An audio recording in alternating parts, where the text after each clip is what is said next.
Howdy again everyone, and today, by popular demand, I'll be retesting a big, beautiful and beloved old Canon lens on a modern camera, the Canon EOS 17-55mm f2.8 IS USM. Astonishingly, despite its design being over 17 years old now, Canon are still selling new copies of this lens for a very high price of $880 or £830 here in the UK.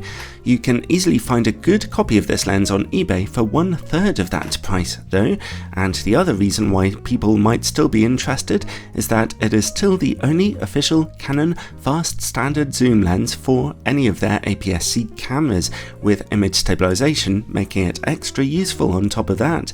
Even today, you will often see video makers and TV crews with top-of-the-line Sony Super 35 cameras using this old lens for their run and gun shooting. But if it hadn't been for my subscribers requesting it again and again in comment sections, I wasn't actually planning on retesting this one. In fact, I was slightly nervous to do so for a couple of reasons. Firstly, although the lens's optics were excellent for its time back in 2006, I know it probably wouldn't test all that well on any modern camera, let alone my Canon EOS R7, whose demanding 32.5 megapixel sensor is the stuff of night terrors for even the sharpest of camera lenses, and that thought made me sad because, well, this big old lens has absolutely massive nostalgia value for me, and I didn't want to risk spoiling my happy memories of it. I remember working as an English teacher in South Korea and eagerly saving up my pennies, or Korean won, to march into City 7 in Changwon and pick up one of these beautiful things, then taking it everywhere with me for casual photography and video making. That's the first reason why I was hesitant. The second is that I can't afford to buy a new copy of this lens, and it's actually quite tricky to find a good second-hand working copy of it, because they tended to be workhorse lenses for more professional shooters, and so used copies of it tend to be pretty beat up, often having dust inside them or malfunctioning image stabilization systems. I was quite lucky to get a good deal on this particular copy of the lens, which is in virtually new condition and was under £300. Well, the first thing you notice about the lens's build quality is that it is big, although at 645 grams, or a little under 1.5 pounds, it's not actually too heavy. There's quite a lot of plastic in its construction. It's based on a metal lens mount without any visible weather sealing, and with the old obnoxious plastic extension band that Canon put around their EFS lenses to stop you mounting them onto full-frame cameras. If you're adapting this lens onto a mirrorless camera though, then it's no problem. Then come switches for image stabilization and autofocus. The image stabilization is a little old school on this lens. It makes a quiet whirring sound in action, which will be audible if you're shooting video with the camera's onboard microphone. However, as you can see, in use, it's still fairly effective, even when shooting at 55mm and on a windy day. Then comes the focus ring. It's not the best. It turns only averagely smoothly and only about 90 degrees. It's mechanically connected to the USM focus motor, but on a clutch system, which means you can turn that focus ring at any time, and it doesn't have hard stops. The USM autofocus motor, as you'd imagine, is lovely and fast, emitting only a very quiet whooshing sound. On my old digital SLR cameras, I remember it wasn't amazingly accurate when shooting through the viewfinder. However, when shooting on a modern mirrorless camera with an adapter, their contrast-based systems ensure good accuracy all the time.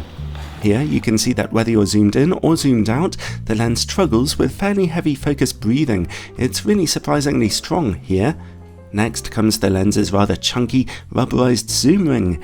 It only turns averagely smoothly and not very evenly, with just a touch of stickiness to it, I'm afraid, so I wish Canon would have damped it a bit more, but it does work okay. Some video makers might be interested to know if this lens is parfocal. Well, let's zoom into this footage to take a look. We're starting at 55mm where the image is sharp, but as we slowly zoom out, we do see the focus point moving a bit out, and I have to manually readjust it, so it's not quite parfocal here. The lens has a large 77mm front filter thread. It doesn't come with a hood, but quite deep ones are available and sold separately. Overall, the lens is quick and easy to use, although it does have one or two quirks which mostly just reflect the lens's old design. And although the lens will certainly take up some room in your kit bag, at least it's not too heavy on the arms. Okay, here comes the moment I've been dreading, image quality. This is where my 32.5 megapixel Canon EOS R7 has the potential to eat this poor thing for breakfast, or will it? In-camera corrections are turned on for these tests. At 17mm and f2.8 we see quite good sharpness, although contrast is a little low, with a very light haze to be seen around contrasting edges. Over in the corners that haze gets a little worse, but impressively image resolution remains really high. The lens is capable of lots of detail at the widest angle here, which is arguably where it's most important. Stop down to f4 and contrast leaps up to becoming very good in the corners, really showing off that good sharpness, and back in the middle, image quality now looks great. At f5.6 the situation is exactly the same in the middle and over in the corners. At f8 though, diffraction is already beginning to kick in, robbing us of a little sharpness, and f11 and f16 look softer again. Still, that is being caused by the high resolution sensor here, not the lens's optics. Let's zoom in halfway to 35mm now. At f2.8 it's the same story. Again we see very good sharpness but low contrast. The image corners see a touch of softness emerging, but contrast isn't as bad as it was at 17mm now. At f4 though, we again see a big improvement in contrast in the corners and back in the middle. f5.6 looks perfect in the middle now, and over in the corners there's a big improvement in sharpness there, leaving us with excellent quality from corner to corner. Again though, stop down to f11 or f16 and everything just gets much softer due to diffraction. Okay, let's zoom all the way into 55mm. At f2.8 the picture quality is still very good, although sharpness is a little lower while contrast a little higher. Corner image quality for the first time becomes noticeably weak. Stop down to f4 and those corners see way more contrast, but sharpness is still a little low there.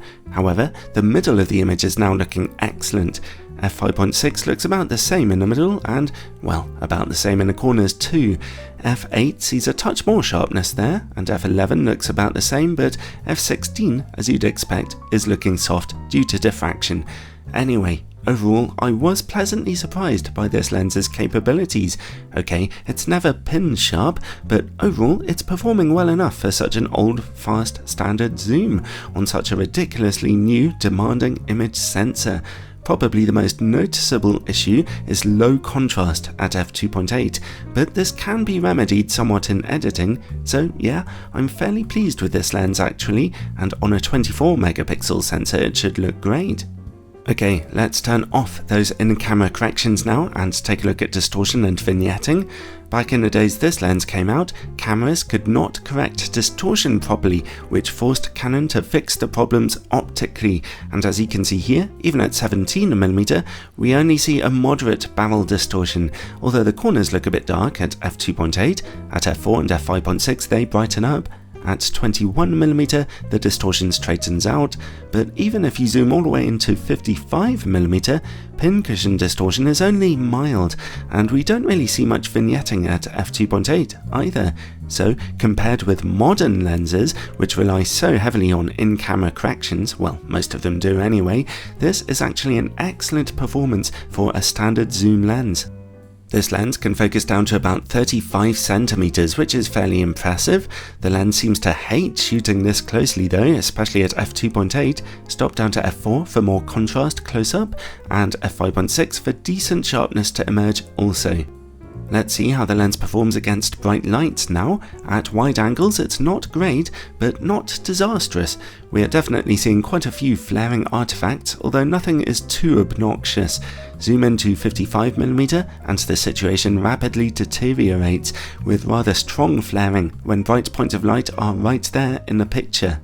While we're working in the dark, let's take a look at coma levels and sun stars. At f2.8 we are definitely catching some coma smearing on bright points of light in the image corners. Stop down to f4 though and it quickly goes away. Let's zoom out and look for sun stars then. At f4 there are some very gentle ones to be seen, at f8 they get a bit bigger, and at f11 and f16 they are strong, but not very well defined. Next, bokeh. The lens has a funny kind of bokeh pattern which I have always liked, although it's not perfectly smooth. Out-of-focus highlights have a slightly heavy edge to them, but without any outlining, which gives a bold but never ugly out-of-focus background. And finally, related to bokeh comes longitudinal chromatic aberration. At f2.8, a touch of colour fringing on bokeh highlights is noticeable, but only mild. At f4, it's still there, slightly, but at f5.6, it's gone. Overall, well, in my opinion, this lens is, to the world of Canon photographers, what the f14 Tomcat is to the world of military aviation nerds like me. An older model now, outclassed by some that have come after it, but still something that's nostalgically loved by almost everyone who's used it before, and perfectly capable of amazing feats when in the right hands. I was particularly pleased that its sharpness is still quite acceptable, its bokeh bold but pleasant, and its low distortion is something you particularly don't get to enjoy on modern lenses. Its build quality is a bit old-fashioned now, and it's bulky, but at least it's not heavy, and it does have image stabilization, that's useful. It's just a lovely lens still, and I can see why it's still cherished by video makers today. And you can find a decent copy on eBay for £300 or $300 or less. At that kind of price, the lens definitely still comes recommended.